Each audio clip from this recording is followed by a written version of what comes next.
गुरुर्ब्रह्मा गुरुर्विष्णु गुरुर्देवो महेश्वरा गुरुर्साक्षात् परब्रह्मा तस्मै श्री गुरुवे नमः। श्री आद गुरुवे नमः। जुगाद गुरुवे नमः। सद्गुरुवे नमः। श्री गुरुदेवे नमः। ओम श्री गुरुवे नमः। एक बार सुसिद्धार्थक और दूसरे शिष्य गुरुजी के पास बैठे हुए थे और सुसिद्धार्थक ने आदरपूर्वक गुरुजी से प्रार्थना की कि गुरुजी आप हमें कोई ज्ञानवर्धक कहानी बताएं सुनाएं जो कि हमारे जीवन के लिए उपयोगी हो। तो यहाँ पे गुरुजी थोड़ा सा मुस्कुराते हैं और बोलते हैं, सुसिद्धार्थक तुम एक डिजर्विंग कैंडिडेट हो और डिजर्विंग कैंडिडेट के लिए ही जो यूनिवर्स है अपने विजडम के खजाने खोलता है। मैं तो सिर्फ एक माध्यम हूँ। यहाँ पे गुरुजी बोलते हैं, आज मैं तुम्हें एक कहानी सुनाने जा रहा हूँ। इसका नाम है रन छोड़ दास। यहाँ पे सिद्धार्थ बोलता है, जी ये मैं समझा नहीं, ये कहानी का है। कहते हैं रन छोड़ दास का मतलब होता है जो रन को छोड़ के भाग जाता है, इसे हम लोग बोलते हैं रन छोड़ दास। ये कहानी गुरुजी बोलते हैं, ये कहानी आपके जीवन को प्रभावित करेगी। हर एक व्यक्ति के जीवन में बहुत सारे लोग, उसके परिवार के सदस्य, उसके मित्र, उसके रिलेटिव्स, उसके एम्प्लॉयज़, ये रन छोड़ दास कैटेगरी के होते हैं। इनकी पहचान करनी चाहिए। ये काली भेड़ें होती हैं। इनसे जितना बचोगे, जितनी जल्दी बच जाओगे, उतना आपका जीवन का मूल्यवान समय बचेगा। रन छोड़ दास जो है ये एक बड़ी ज्ञानवर्धक कहानी है। तो गुरु जी कहते हैं, सुनिए। एक राजा था। जो राजा होता है, ईश्वर ने हर एक व्यक्ति को राजा बनाया है। ये अपनी अपनी सोच होती है, हम नहीं समझते, उसको थैंक्स नहीं करते। तो यहाँ पे बोलते हैं कि एक राजा था। राजा अक्सर वो व्यक्ति होता है जिसमें रजोगुण ज़्यादा होते हैं। रजोगुण वाला व्यक्ति जो होता है, ये लग्जरीज की तरफ भागता है। लग्जरीज एक होती है नेसेसिटीज और एक होती है डिजायर्स। और इसमें वो क्या करता है, अपने बहुत सारी मर्यादाओं को तोड़ जाता है। जैसे कहते हैं कि जब किसी जगह पे नदी में स्नान करते हैं तो किनारे किनारे पे स्नान करो। जो ज़्यादातर आग बनने की कोशिश करते हैं वो नदी के सेंटर में जाते हैं, फिर वो डूब जाते हैं। तो ये राजा था। राजा को अपने रिश्तों पे, अपने मित्रों पे और बहुत ज़्यादा वो मान करता था। मान होना ठीक है, वो घमंड करता था। तो वो राजा जी के पास उनके पिताजी के समय का एक राजपुरोहित था। वो उनका मुख्यमंत्री भी था। उसने राजा को कई बार समझाया कि भाई राजन, ये चीज़ें तुम्हें नहीं करनी चाहिए। ये मित्र हो गए, ये आपके जो हैं ज़्यादातर जो राज दरबारी हैं, ये आपकी चिमचागिरी करते हैं। आपको नहीं पता, ये फेयर वेदर फ्रेंड हैं, ये सुख के साथी हैं। ये सिर्फ मतलब के रिश्ते रखते हैं। इन्हें आपसे कोई मतलब नहीं है, तुम्हारे जीने से, तुम्हारे मरने से इनका कोई लेना देना नहीं है। लेकिन जो राजा था, जब जब कोई व्यक्ति नया नया कहीं भी आता है, उसका वो दिमाग साथ में आसमान भी होता है। राजा उन राजपुरोहित जी की बातों को क्या करता था, अनसुना करता था। सुननी पड़ती थी क्योंकि उनके पिता के समय के वो राजपुरोहित और मुख्यमंत्री थे। मुख्यमंत्री कहते थे कि भाई राजा को बहुत समझाया।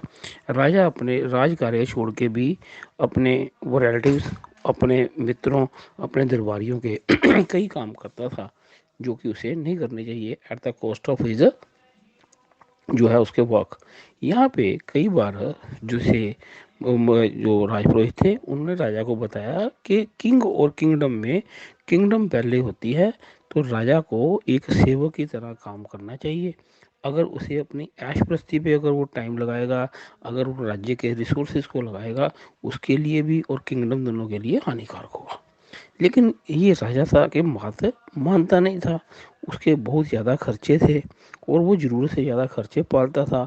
हर समय वो चिमचागिरी करने वाले लोगों के साथ चलता, बड़ी बड़ी पार्टीज करता।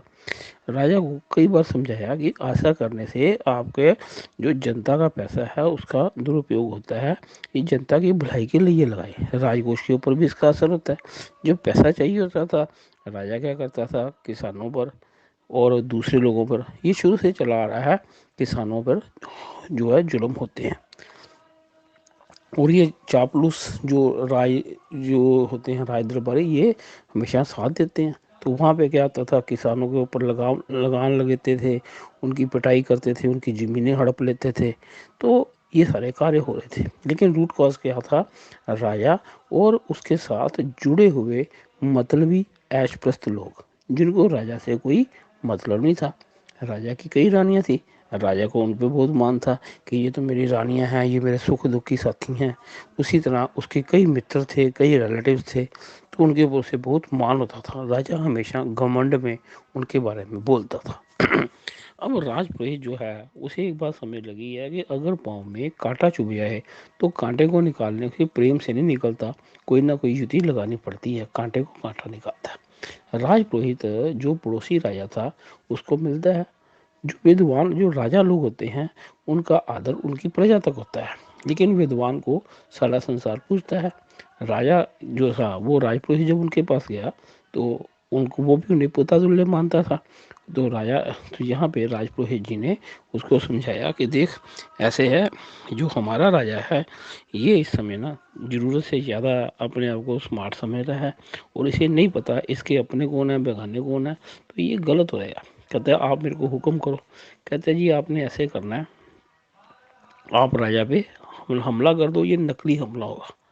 कहता है जैसे आप बोलोगे, आप मेरे पिता तुल्य हैं, आपने मुश्किल के समय में मेरा बहुत साथ दिया है, और मैं कभी नहीं भूलूंगा।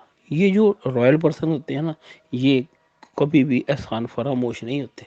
रुल्दू राम लोग जो होते हैं, ये एहसान फरामोश होते हैं। तो कहता है मेरे को याद है कि डिफ़िकल्ट टाइम में आप मेरे साथ खड़े थे, तो आप जो बोलोगे मैं आपके लिए अवेलेबल हूँ। तो ये एक क्या होता है, यहाँ पे इस राजा को पता नहीं होता, ये अपनी वही पार्टीज में, ऐशो आराम में, अपने तथाकथित मित्रों, रिलेटिव्स और फैमिली मेम्बर के साथ अपनी लाइफ को एंजॉय कर रहा है। तो इधर से पड़ोसी राजा ने, जो कि राजपुरोहित ने बताया था, उसके अनुसार इन्होंने हमला कर दिया। और हमले के टाइम पे ये जो इधर राजा था, इसे अपने मित्रों पे, अपने रिलेटिव्स पे बड़ा मान था कि ये मेरा हमेशा साथ देंगे। राय दरबारी थे, जो कि भगवान की फोटो नहीं लगाते थे, अपने घरों में राजा की फोटो लगाई हुई थी। तो राजा को जरूर से ज़्यादा क्या थी, इल्यूजन थी कि मेरे साथ तो ये सभी खड़े हैं। अब जब युद्ध होता है, युद्ध में धीरे धीरे करके उसके जो फैमिली मेम्बर्स हैं, उसके जो रिलेटिव्स हैं, तथाकथित रिलेटिव्स सभी के होते हैं, तो राजा के भी थे वो। और उसके राज दरबारी जो कस्में खाते थे कि राजा जी जब भी कोई गोली चलेगी पहले हम आगे आएंगे, वो सब भगोड़े होने शुरू हो जाते हैं। जो युद्ध के मैदान में राजा अकेला रह जाता है, उसे पकड़ के वो क्या कर देते हैं, बंदी बना लेते हैं। उसके कुछ जो रिलेटिव्स और उसके फ्रेंड्स, उनको भी पकड़ लिया जाता है। अब जो दूसरा पड़ोसी राजा है, उसे राज दरबार में लेके आता है। वहाँ पे उसको बोलता है कि राजन, तुम तो बोलते थे कि तुम्हारे बहुत सारे मित्र हैं, तुम्हारे बहुत सारे रिलेटिव्स हैं, अब वो कहाँ पे गए। तो उनके ऊपर बड़ा मान करता था। तो यहाँ पे राजा कहता है वो तो चलो ठीक है। और तब राजा की प्रिय रानी को बुलाया जाता है। उसको वो राजा बोलता है कि तेरे पास एक है ऑप्शन है, हम राजा का गर्दन काटने लगे हैं, तू बता, तू जो है मेरी रानी बनेगी कि राजा के साथ तेरे की भी गर्दन काट दी जाए। तो कहते हैं ना, स्त्री अपना चरित्र दुख में मुश्किल समय में दिखाती है। तो वो तो उसके साथ सुख के साथ जुड़ी थी, उसने कभी उसे अपना पति माना ही नहीं था। ये विश करनाएं होती हैं, और ये हर युग में होती हैं। उसने बोला कि मेरे को क्या है, मेरे को जान प्यारी है, मैं आपकी सेवा में हाजिर हूँ, मेरे को इस राजा से लेना देना कोई नहीं। ये सुन के जो राजा था, उसका मन दुखी हुआ। इसी तरह उसके कुछ राज दरबारियों को बुलाया गया। उनको भी यही बोला गया कि अगर आप मेरी सेवा में आना चाहते हो, कि आपको भी राजा के साथ कत्ल कर दिया जाए। तो वहाँ पे उन्होंने बोला ये राजा मूर्ख आदमी था, इन्हें तो अकल ही कोई नहीं थी, ये तो बिल्कुल बेवकूफ़ आदमी है, इसको हमारे साथ लेना देना नहीं है, हम आपकी सेवा में हाजिर हैं। तब राजा का एक वहाँ पे एक और सिपाही था, उसने बोला कि भाई तू बता। वो सिपाही कहता कि नहीं, मैंने राजा का नमक खाया है, राजा जो है मेरे पिता तुल्य हैं, अगर आप इनकी गर्दन काटोगे तो आप इससे पहले मेरी गर्दन काट दीजिए। ये देख के राजा की आंखों में आंसू आ गए। उसने देखा कि दुख के टाइम पे जब उसके जो रिलेटिव थे, जिनके लिए उसने सब कुछ किया, उसकी पत्नी थी राजकुमार जो रानी थी, उसके लिए कितना कुछ किया, उसके जो रिलेटिव्स थे, उसके जो मित्र थे, उनको साथ छोड़ गए। लेकिन ये एक जो सैनिक था, जिसे उसने कभी हमेशा इग्नोर ही किया, वो आज खड़ा हो गया। इतने में जल्लाद को बुलाया गया। जल्लाद को इशारा दिया गया कि राजा की गर्दन काटो। तो राजा को बोला गया कि तुम्हारी अंतिम इच्छा कोई है। उसने बोला मेरी अंतिम इच्छा ये है, मैंने जो किया अपनी गलती की, लेकिन मैं ये बोलता हूँ कि ये ठीक है राजा, मैं तेरे को बताऊँ, ये रानी आज तेरी हो गई है, ये मेरे दरबारी भी तेरे हो गए हैं, लेकिन एक बात याद रखना, गद्दार कौन गद्दार होता है, जो मेरे नहीं हुए ये कभी तेरे नहीं होंगे। इन सब के माथे पे रण छोड़ दास लिख दो, ये रण में भागने वाले हैं। तो इतने में राजपुरोहित आ जाते हैं। राजपुरोहित जो है उसका इशारा मिलते ही जो पड़ोसी राजा है, राजे को छोड़ देता है, उसे गले लगाता है, उसे सम्मान पूर्वक एक सिंहासन पे बोलता है, बैठाता है। उसको बोलते हैं कि भाई मैं पड़ोसी राजा हूँ, मैं तुम्हारा हमेशा भाई की तरह हूँ, और ये जो राजपुरोहित जी हैं, ये तुम्हारे राजपुरोहित होंगे या तुम्हारे मुख्यमंत्री होंगे, मेरे लिए ये पिता तुल्य हैं। तो ये तेरे को सिर्फ तेरी आंखें खोलने के लिए ये समय कार्य करना पड़ा।